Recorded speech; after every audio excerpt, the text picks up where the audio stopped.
Okay. Let's unpack this. Imagine a time when one of the most, brilliant minds in psychology found himself sort of teetering on the edge of mad, actually experiencing terrifying vision. What if, instead of succumbing, he chose to bravely confront these inner landscapes, developing a revolutionary method that could be a shortcut to understanding yourself. Right. Today, we're diving deep into Carl Jung's active imagination. And our mission for this deep dive really is to pull out the most important insights from the source. We want to understand what active imagination is, why Jung developed it, how it actually worked, and, its pretty profound implications for personal wholeness. Ultimately, we want to uncover how this method creates this vital bridge between the conscious and unconscious parts of our psyche. Okay, so let's set the scene. The year is 1913. Carl Jung, he's just had this deep intellectual fallout with Sigmund Freud, and he found himself in this state of profound psychological confusion. A real crisis point for him. Exactly. And this is where his journey took a truly unexpected turn.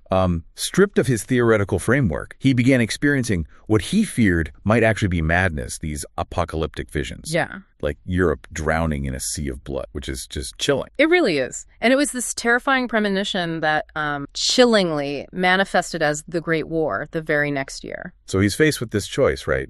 Pathologize these experiences, say, I'm going mad, or courageously confront them. And he made what he called the decisive step. That was on December 12th. He deliberately chose to let himself drop. He described it like the ground literally gave way beneath his feet, and he just plunged dark depths. Wow. It was an act of profound courage, really, a deliberate leap into the unknown parts of his own mind. So it wasn't a breakdown then. It was more like a deliberate breakthrough born from confronting chaos head on. That's it. That's the foundational courage behind active imagination. This voluntary descent, it wasn't madness.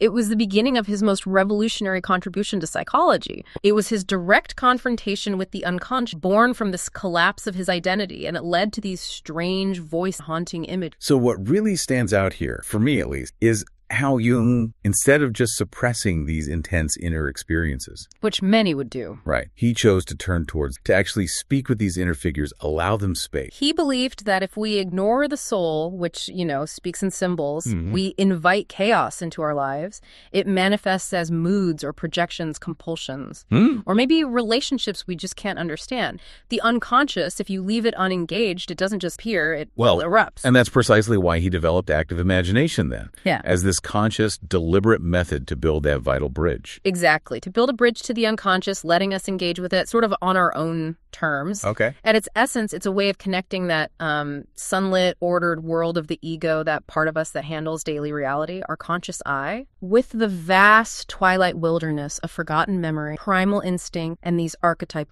So it's not about conquering that wilderness. No, not at all. It's about walking the bridge with respect, seeking a dialogue. Okay.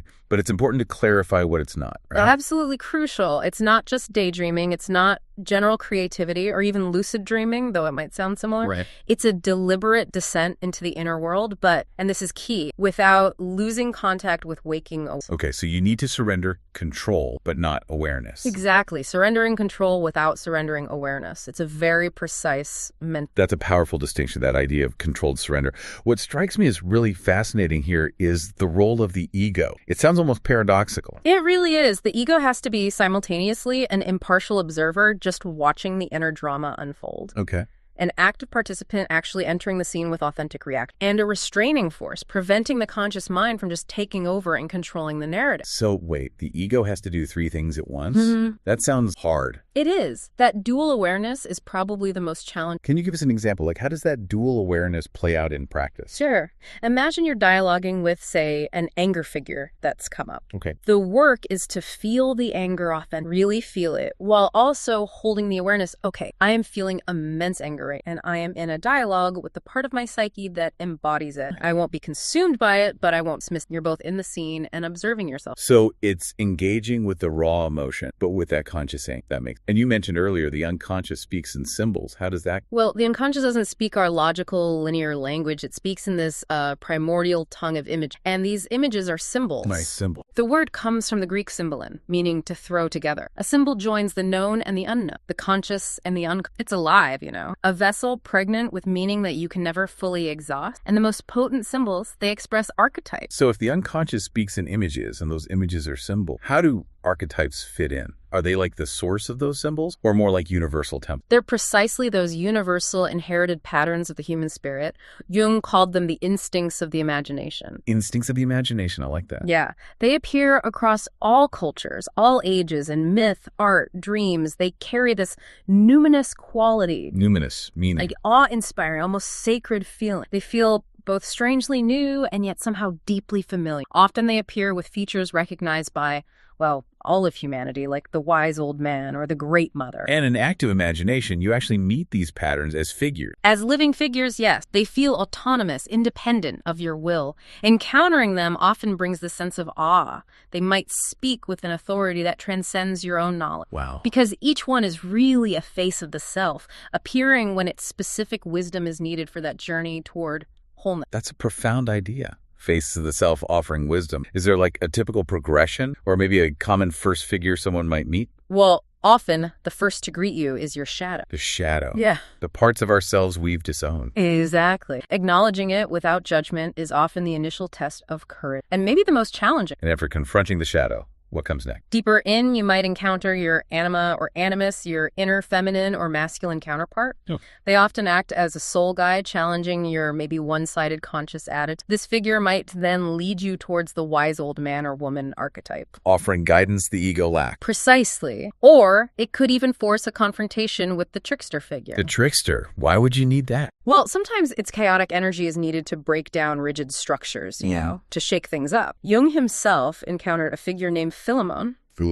Yeah, a wise old man with bull's horns and kingfisher wing, a personification of this timeless wisdom. And the key here is it's not about analyzing these figures intellectually. Right. It's about dialogue, just like ancient shamans and mystics practice. Jung brought that into psychology. It sounds incredibly challenging, though, maintaining that dual awareness and really engaging. So how do you actually do active imagination? Let's get practical. Okay. Marie-Louise von Franz, young student, she described the first stage as emptying the mad mind, quieting that chatter. That's right. The first stage is really all about preparation. Okay. This involves finding a quiet, comfortable space. Maybe set a timer, 20 to 30 minutes. Take several deep breaths. Just center yourself. The key is creating a state where the unconscious can emerge. And it starts with inner silence, stilling the mental noise, and importantly, the desire to control what happens. So a kind of mental decluttering first. Makes sense. Then once you're in that receptive state, how do you kick it off? Initiate the process. When you feel ready, you initiate by choosing a starting. This could be a significant image from a dream you had. Okay. Or maybe just an emotion you're feeling strongly that day. Or even a fantasy that's caught your attention. Right. Close your eyes, visualize it, allow it to expand, become more vivid. The goal is to let the unconscious... But crucially,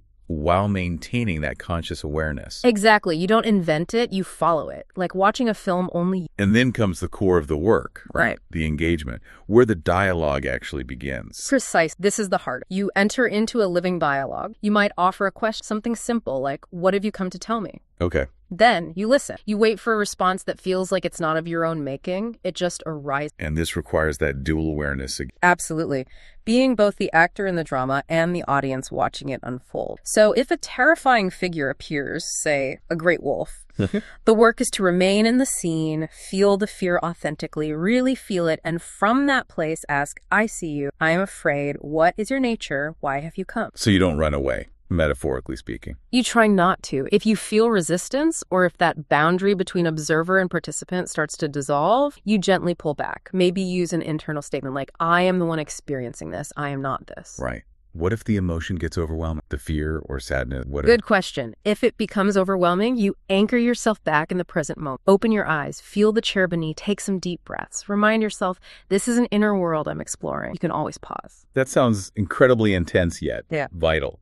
Okay, so once you've engaged, had this dialogue, what then? How do you bring that experience back into your conscious life? That's the integration phase, right? Yes, integration. And this is where the inner work seeks its form in the outer world. It's really important. Why seeks its form? Because an insight from the depths, well, it needs a home. It needs to be anchored in some kind of physical form to become a source of lasting transformation. Otherwise, it can just evaporate. How do you anchor? It can involve writing down the dialogue you had, or sketching the figure you met, maybe moving or dancing the emotion that came up. Interesting. Like embodying it. Exactly. Or even sculpting an object that represents the experience. This creative expression makes the ephemeral experience more enduring. It becomes a permanent touchstone you can return to. Like Jung's Red Book. Precisely. The Red Book, filled with his calligraphy and intricate paintings, wasn't just a diary. It was a living testament to this very process, where the unconscious becomes visible, tangible. That's such a profound shift then, from just introspection to actual action to creating something. It really underscores that this isn't just about understanding yourself in some abstract way. Yeah. It's about living that understanding. It's clearly not a one and done kind of thing. Not at all. The images of the unconscious, Jung believed, place a great responsibility on a person. Responsibility. How so? Failure to understand them or shirking the ethical responsibility they imply, well, it deprives you of wholeness. This is the stage where inner work truly becomes a way of life. Can you give an example of that ethical responsibility? Sure. Say you have an encounter with a neglected inner child figure. Okay. That places upon you the responsibility to actually carve out real time for play, for self-compassion in your outer. Or maybe an inner warrior figure appears. Huh? That might demand you finally stand up for yourself in a difficult. Or a wise elder figure might insist you need to share your knowledge or experience with others. So your task is to act in the outer world on behalf of this inner truth you've encountered. That's the core of it. That's the ethical demand. So this ethical work, it continues way beyond the initial session. You have to keep revisiting these insights. Pay attention to how the inner work is actually affecting your outer life. Yes, and the dialogue itself can continue in quiet moments throughout your day. It really is a lifelong practice cultivating a relationship with these figures who dwell in your psychic depths. It doesn't sound. It's rarely comfortable, no. It definitely requires courage. But the pride, the potential reward is something far more valuable than comfort. It's wholeness. As Jung famously wrote, right? Until you make the unconscious conscious, it will direct your life and you will call it fate. Exactly. Active imagination is the means, or a means, to bring that direction into awareness, to transform fate into choice. It's about embracing, not fixing parts of yourself. Yes. Embracing all of it. It's not really the ego's journey in the end, it's the soul's journey. So we've explored how Carl Jung, facing this profound inner turmoil, really forged a path to wholeness through active imagination, a deliberate, courageous dialogue with the figures of the unconscious.